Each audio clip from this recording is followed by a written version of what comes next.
Good morning, Broncos fans. It's a pleasure to welcome you to the show today. This is Thomas Hall, and this is Legends of Mile High. We're bringing you a live edition from the Mountain Time Zone. And if you're joining around the world, welcome to the show. The Legends of Mile High, as always, brings you current events with a historical perspective. So please join into the chat with your questions about history because we have a really interesting show today. We're going to talk history of the West Coast offense and how that applies to the Broncos of 2022 and what to expect from this new offense with Nathaniel Hackett.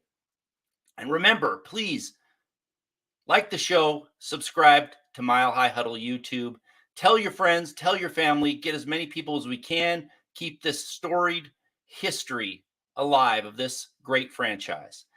And now I'm going to welcome our special guest today, a great historian, great football historian, the one and only Dr. Emmett Smith. Welcome to the show, Doc. Thank you so much. So I just want to introduce you. If you would like to introduce yourself, tell us how long you've been researching and writing about football. It's been a considerable time. You were writing for Broncos on Scout back in the day. You still write often, sometimes for Mile High Huddle. Can you give us a little brief history about your Sure. time writing for football and researching? Well, I've been writing about the Broncos for about 30 years. I was one of four people who founded a website called It's All Over Fat Man. And Fat Man was where a lot of us got together and we exchanged ideas. We shared information on particular formations. I was always a big proponent of the offensive line, so I spent a lot of time on that. And of course, the 90s was the heyday of the true West Coast offense, very much as Bill Walsh laid it out. And Mike Shanahan and Alex Gibbs did just a wonderful job putting that together. So I was in my glory. And Bill Walsh has always been someone I've admired, and I've read about him. I've studied his play formations. I read about the roots of the West Coast offense, which go back to the great Sid Gilman, who had two main students, Don Coryell, who wound up in San Diego, and Al Davis. And Bill Walsh studied under Al Davis for 1 year, and 1 year was as much as he could stand. But he had been in Cincinnati back in the 70s, where they had a great quarterback named Greg Cook. They were expecting to go deep into the playoffs with him, and he was injured. So instead of a 6'4" strapping kid with great mobility and an arm cannon, they got Virgil Carter, their backup. And like most backups, it wasn't the same. Virgil wasn't as noodle-armed as people claim. The stories have taken on a life of their own, as so often happens in history. And Bill Walsh was tasked by Paul Brown, who was running the team at the time, to come up with an offense that would use Virgil Carter and still be successful. And the earliest forms of the West Coast offense brought up that bill. Paul Brown gave a little bit of input into it, but not very much. He did, however, try to take the entire credit for it when it went well. And that's pretty much how life tends to go in the high levels of any profession. So Walsh went from there. When Brown retired, he was supposed to be made the head coach. And Brown never forgave him for being successful. And so he refused, and he put another coach up over him as head coach. And of course, Walsh quit. So he knocked around for a while, did a year with Al Davis, and then he was hired by Stanford University. And that was where he started putting the real pieces of the West Coast offense as we understand it together. And he moved from there to San Francisco, where, as we all know, He won 3 Super Bowls in less than a decade, and what took a 2-14 team, who was also 2-14 the next year under him, because it was a god awful roster and they had to build it slowly over time.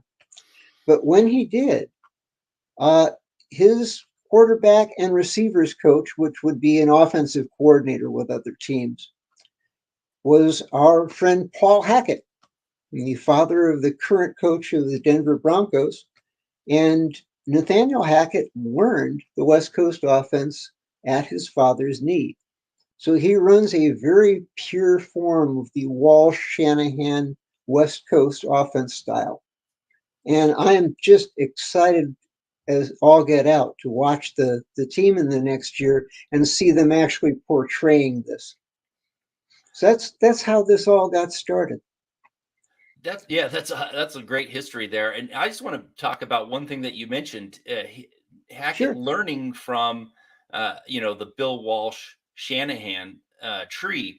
But from what I've witnessed at training camp and what we've seen in the first preseason game, the thing that I was not expecting is it seems like he has a lot of influence from LaFleur because he didn't use a Yes. fullback that much. And I was prepared to see the fullback this year used heavily. And so far, it's been mostly single back sets. So what's your take on that? Do you think it's something that is a wrinkle they're going to add in, or do you think that the influence from LaFleur is going to stick and the fullback's going to kind of be in the background? Well, I think they're going to use Andrew Beck as a fullback, as an H-back, and probably an inline tight end as well, doing a lot of short routes. One of the things that Walsh talked about at great length, in fact, he never completely achieved, and that was to have 2 running backs who had essentially the same skill set. And it's ironic because Nathaniel Hackett now has an incredibly matched pair between Melvin Gorman and the lead back of the team, Javonte. Pookie is an astonishing runner. And in the Walsh offense, you're going to see them split out once in a while. It's going to be, if you will, a flavoring rather than the entree. But when he does so, the big twist you'll see when they use split backs is that both of them start off play side, but one of them or the H-back will peel off and take out the lead backside pursuit man. And I do think we're going to see that. We might see it with a tight end. We might see it with a second running back. We might see it with Beck playing a fullback or an H-back role. I think we'll see all of them over the course of the season.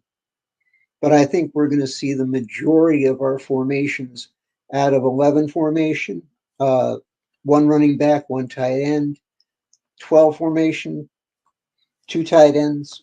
And we're even going to see some 2 running backs, 2 tight ends. But we'll just have to wait and see how much. It's a long season. And it'll change game to game. It'll change half to half and quarter to quarter. It's one of the great things about the West Coast offense. You've got more tricks up your sleeve than a magician. So I'm just going to quickly say good morning to Jeremy Sean here. He's saying good morning to myself and to you, Doc. So good morning, Jeremy. Thanks for coming in. EJ as well is coming in. Good morning, Thomas and Broncos country. Let's beat those Bills. Bills coming up. And Albert Knoppers. Morning, y'all, coming in from Facebook.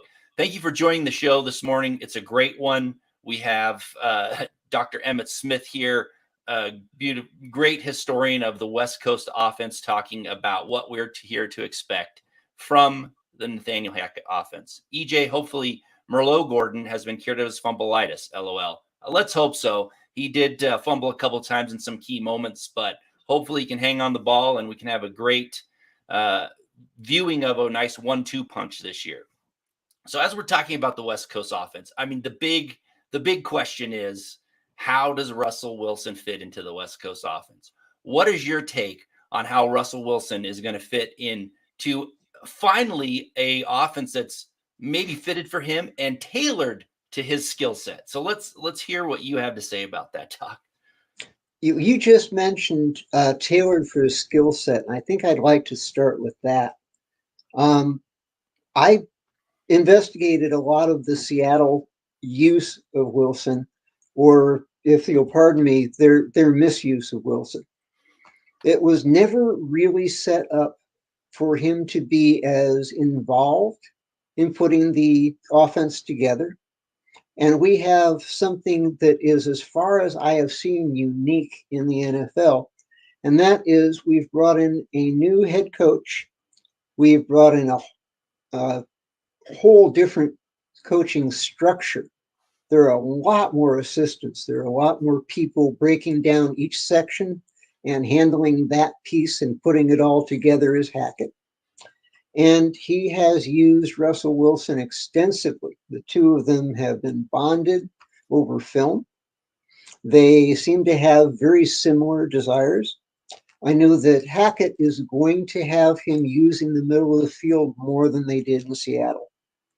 And I think that, with due respect to Jim Carroll, who won one Super Bowl and took his team to a second one, Carroll believed in the running game, stout defense concept of coaching. And the rest of the offense was just not as important. So the whole passing game kind of languished. In this case, they've changed that around. We have let Wilson weigh in from the get-go about what he does best. And one of the things we'll see is he's not going to scramble the way he used to. He will move outside the pocket. He'll move up in the pocket. He'll move laterally. He'll escape backside when he needs to. And that's going to be just great. He'll scramble occasionally. You can't not let the man do what he does best.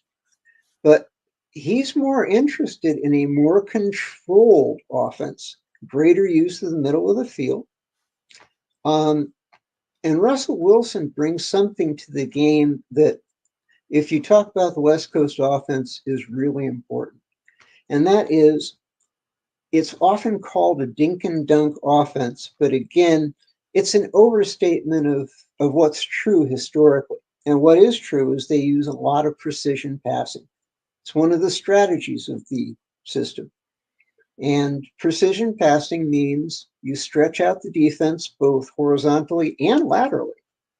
And you create gaps because 11 men can't control, for example, 160 feet sideline to sideline and 10 yards to the first down marker. That's a 1,600 square foot area, and you've got 11 guys. There will be gaps. They can't avoid that.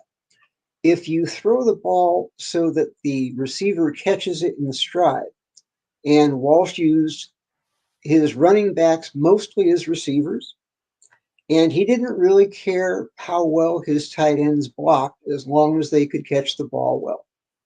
So they're going to be attacking those gaps, and because they're catching the ball in stride, they're going to get more yards after the catch.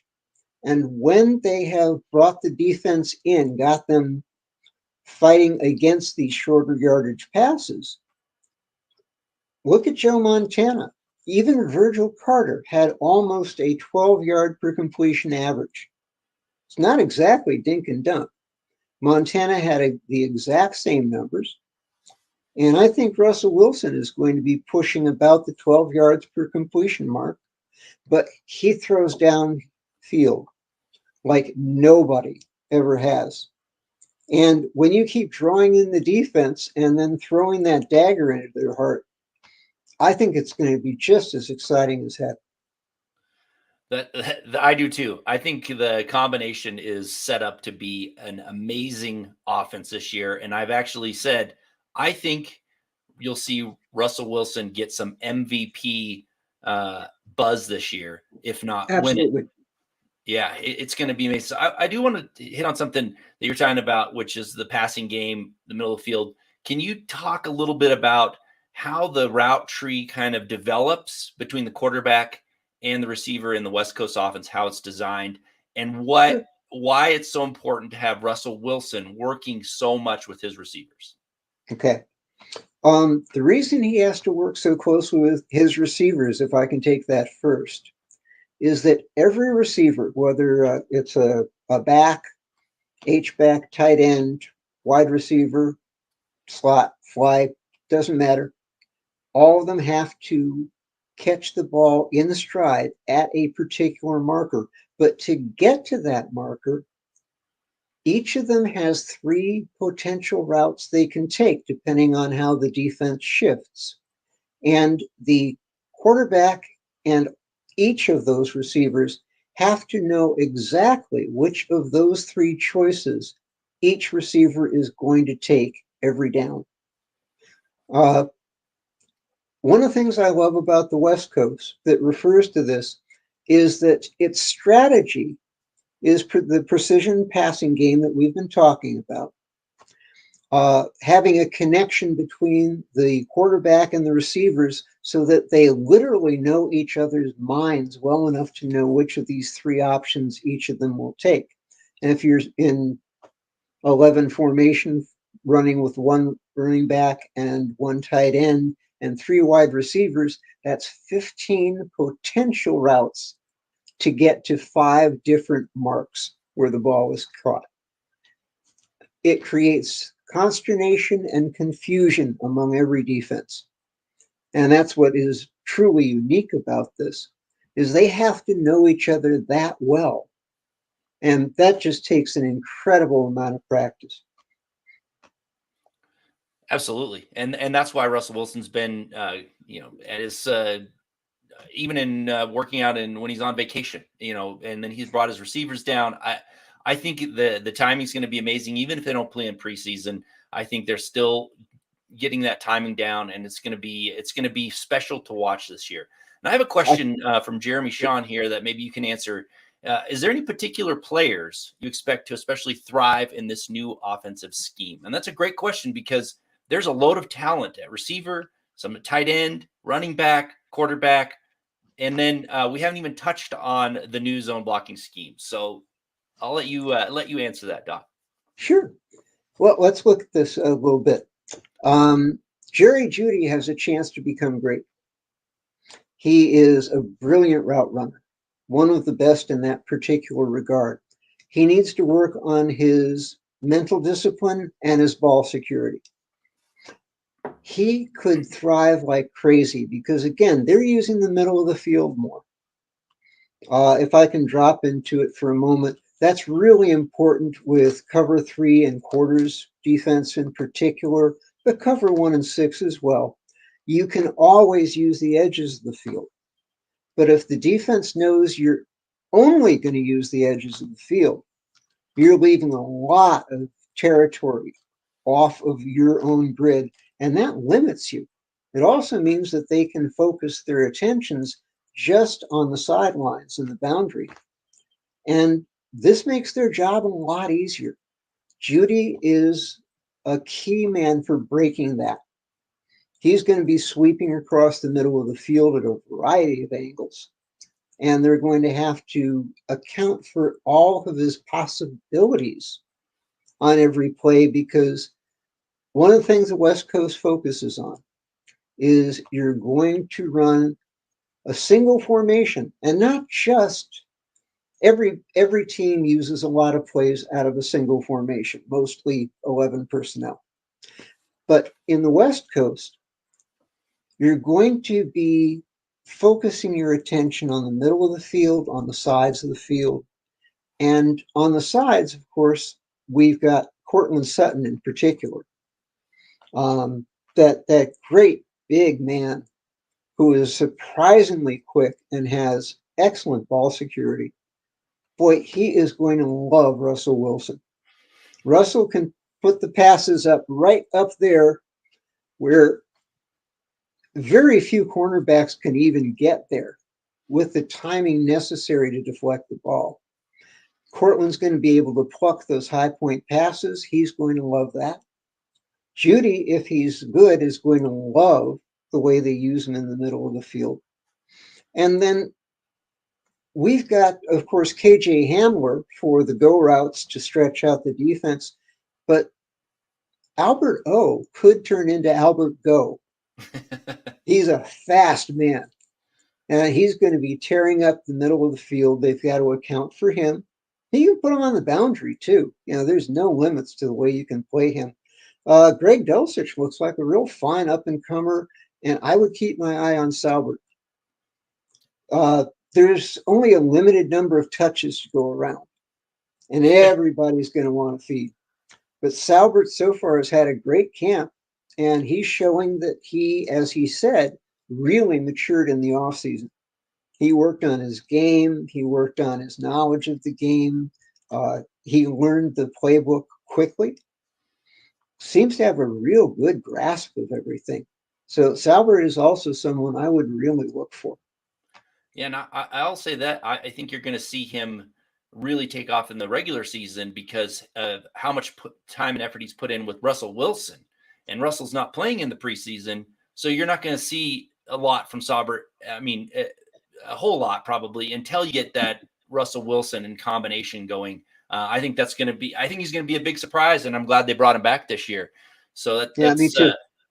I think he's got the skill set, and you're right. He's put in the work, and I think he's gonna especially while Dulcich is kind of healing up from that hamstring. You're gonna see and maturing because he's taken that huge step up to the NFL.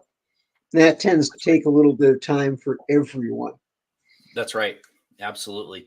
Okay, so now let's talk about. I know you love offensive linemen.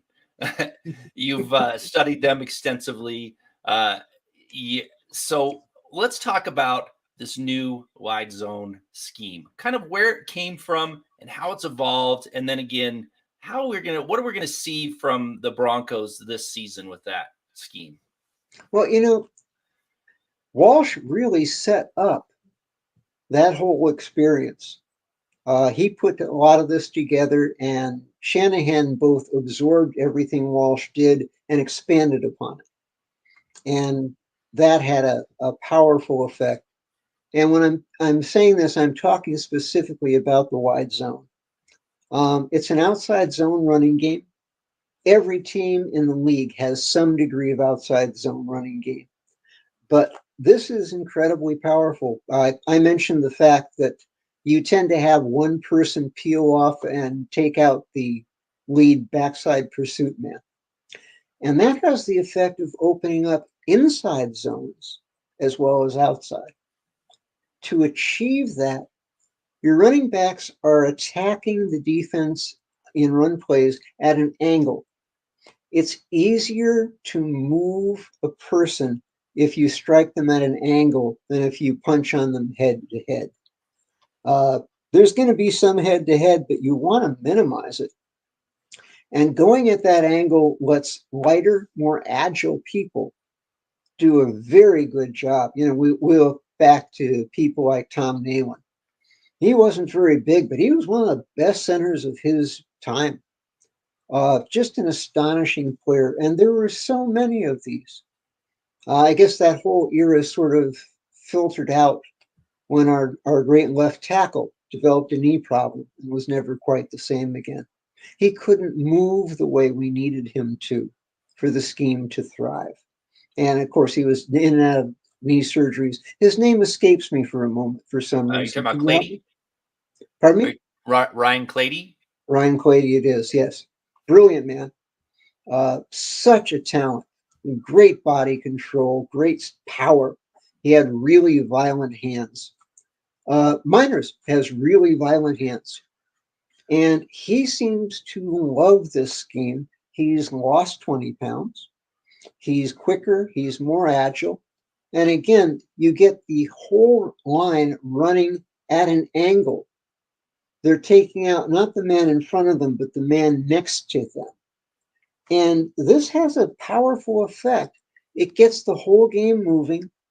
If you're running everybody in one direction, there are going to be gaps that will develop by the blocking scheme because your angle changes so that this guy moves this way and this guy moves just a little bit that way.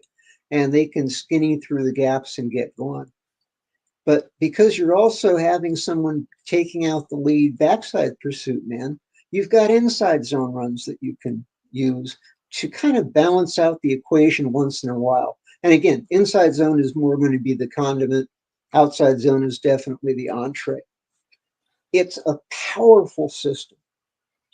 We really need to solve the right tackle situation. It's the only thing I'm really uncomfortable with coming out of the off season and the preseason. Hopefully, Billy Turner is going to come back strong. Hopefully, he'll be able to handle it. He's competent. He's not brilliant.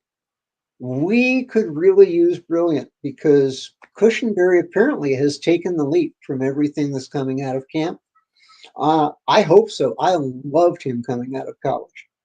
I was a little uncomfortable with the last couple of years, but a lot of that wasn't his fault. Gap blocking was never going to be his skill. He has gotten stronger. Bless his heart. But you come out of college and you're not as big as the rest of them, and you're not as strong as the rest of them. And it just cries out for the 0-1 defensive lineman to come and beat on you for a while. And that certainly happened a lot. He looks stronger. And playing on angles exactly fits his skill set. Very exciting. Miners has those violent hands. He can move people. He's shown that the plays he did, the one against Kansas City in particular, stands out, where he was dragging about a third of the defense with him down the field. That's amazing. Yeah. And Miners, if you remember, was chasing it down the field, pushing linemen the whole way down there. That's what he will love doing. Yeah. He loves angles. He loves hitting people hard with his hands, and he loves running through them. I just love watching the offensive line feed in this respect. I think I must have been reincarnated from an offensive lineman. It's always just tickled me to watch. I used to post articles on the specific techniques they had to use to move people. I was a little opinionated about some of the linemen as a result, but that's what we're here for. That's right. We're fans. Right. We have to have our feelings and our strong opinions. And That's we right. do. But this is where the wide zone really gets interesting. You're pushing everybody at an angle. Everybody is moving in a particular direction. Basic physics.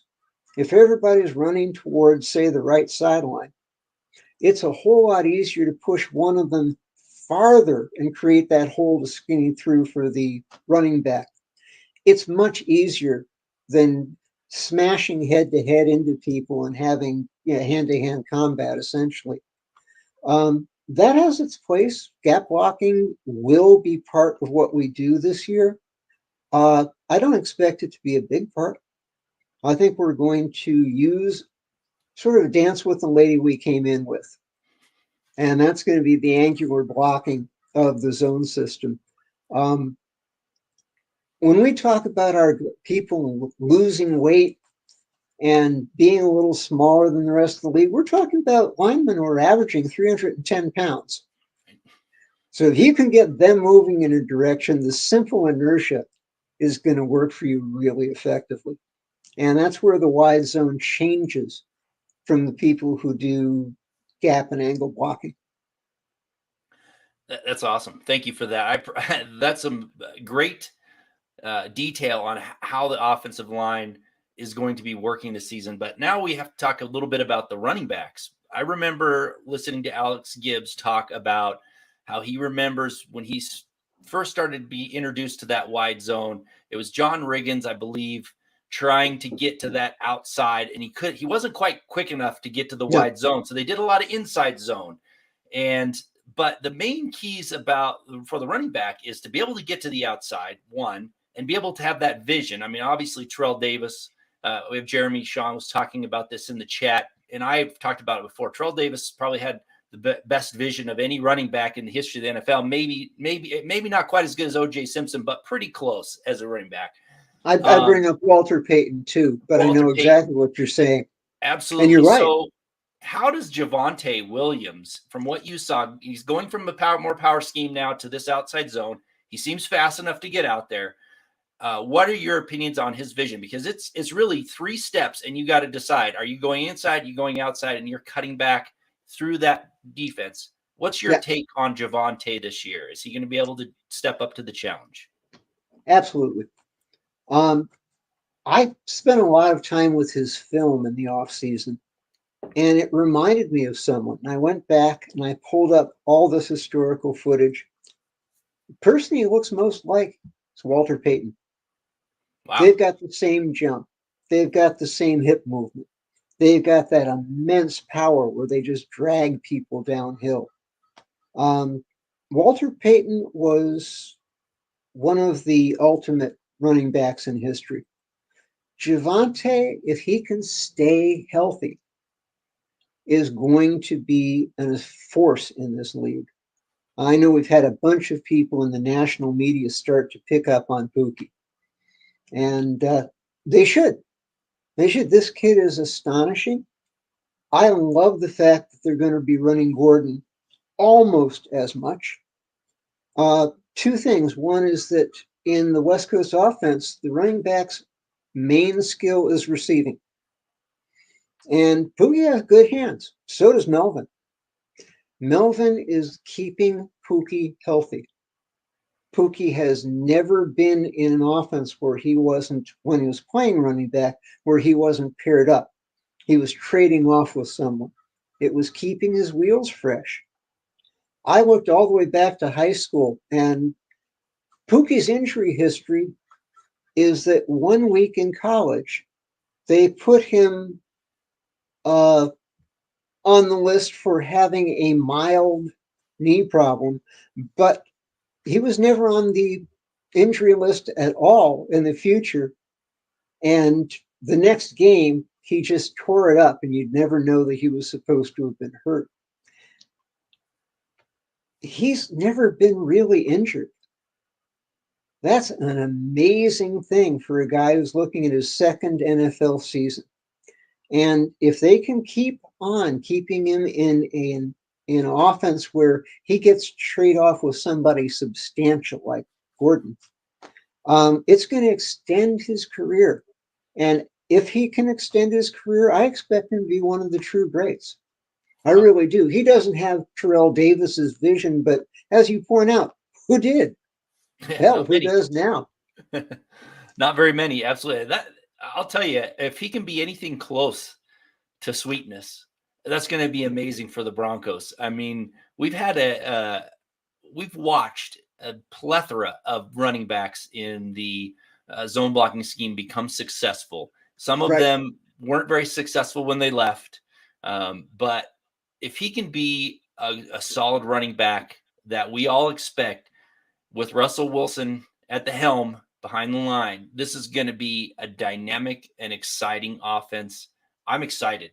What is your expectations for the team this year when you think about that?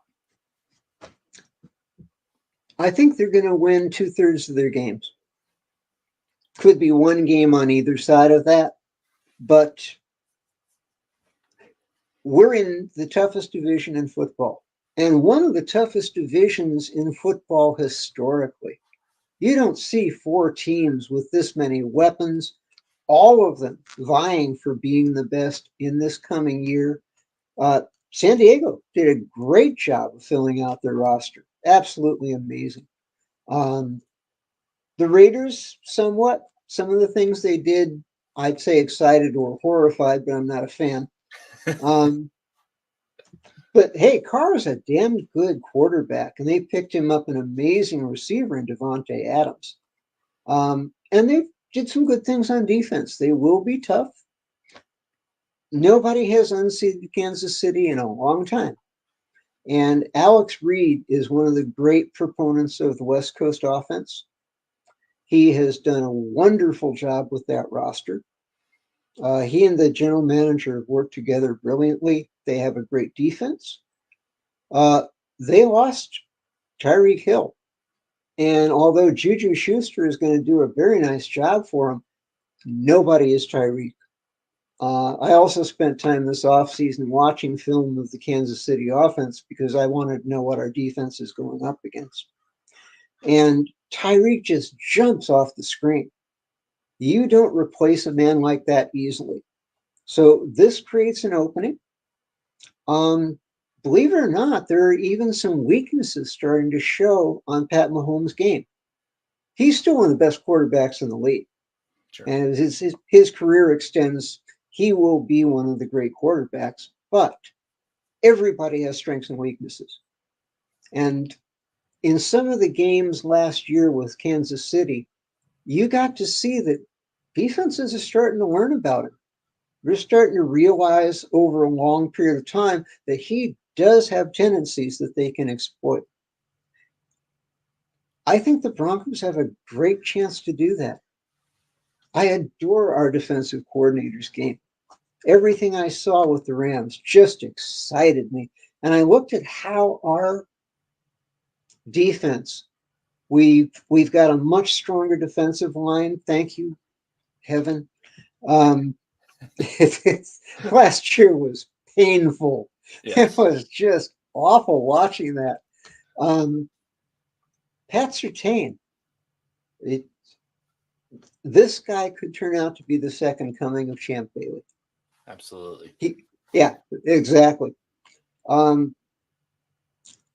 Linebacker, well, you've got your edge players, and Baron Browning looks like he'll be a better edge than he was in inside linebacker, and he was great last year. For a rookie, he was amazing.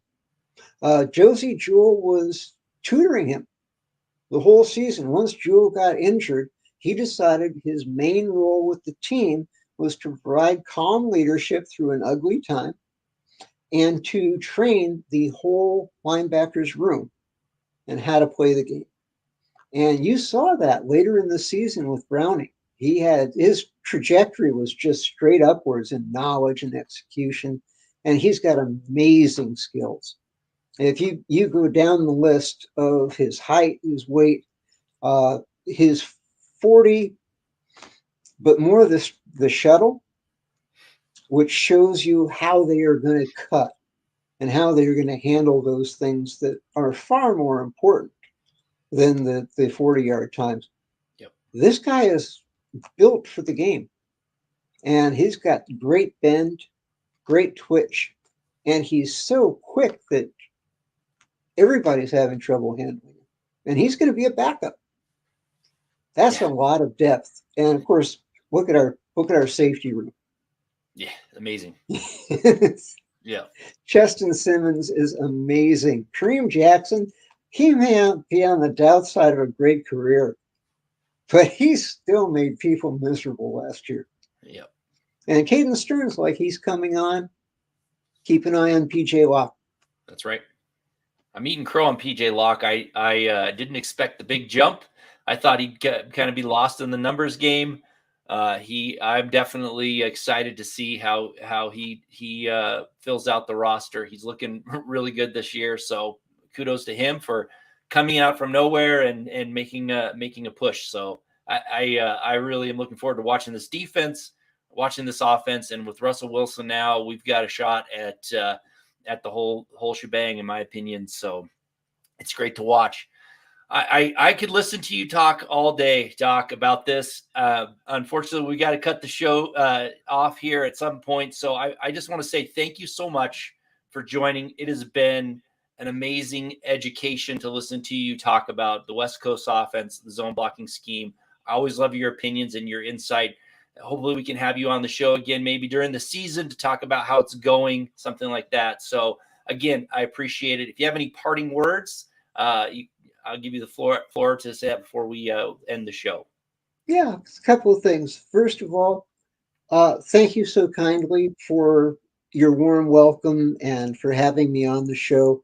It is fun to talk football with you. We've been doing it in text for years, but it's a lot more fun in person. So thank you so much for the opportunity to speak with people. I do love having a chance to share with other fans, and I hope I was able to bring a little bit to the show. I would love to return if you're so kind in the future. And for the fans, this is a team to keep an eye on. We have great depth. You know, we talk about certain positions like ILB. Yeah, somewhat, but Josie Jewell's great as a leader and as an intellect. We have a great room. Our weakest areas are not very weak. We have a good offensive line, a lot of super people. Dalton Reisner is going to love this scheme. He's not built for gap blocking. They were putting a round peg in a square hole.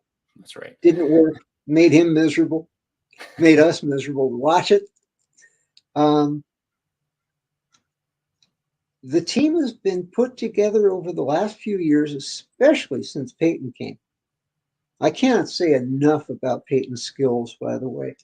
His eye for talent, the deals he has swung to bring people in. I know some people had raised eyes at a couple of them, but given everything else he's done, let's keep the door open on that stuff. He may astonish people.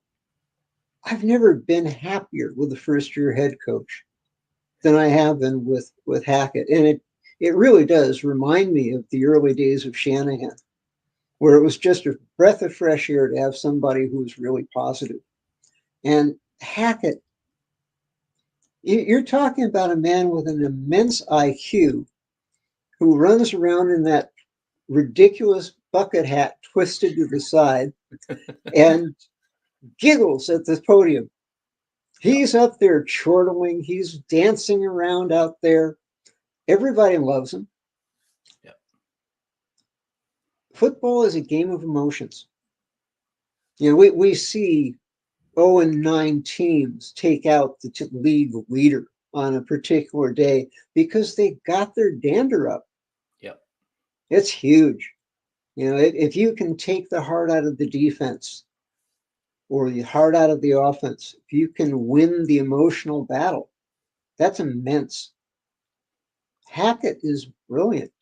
Can't wait to watch him exploit people. I watched what he did with Aaron Rodgers last year. Yep. And I'm even more excited, to be honest, about Russell Wilson in this. And I think Hackett is going to wield him like a scalpel.